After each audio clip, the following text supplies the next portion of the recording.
কুত্তের মতো চিল্লাচ্ছিস কিসের জন্য? বাঘের গর্জন করতে করতে যা।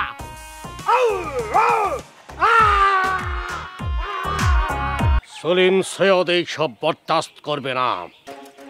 আজকে দেখা যাবে কার বুকের পাটা কতটুকু।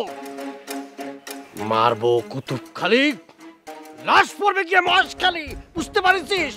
ডাক দে মতিলালে। আচ্ছা কি শুরু করেছেন? হ্যাঁ, আপনারা কি এসব মারামারি করা মানায়?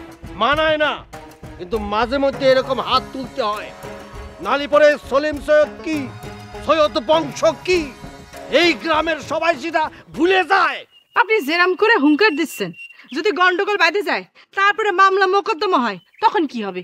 টাকা পয়সা কিছু আছে? কি আছে না আছে সেটা জানা লাগবে না। শান্তি বেগম, তুমি চুপ থাকো।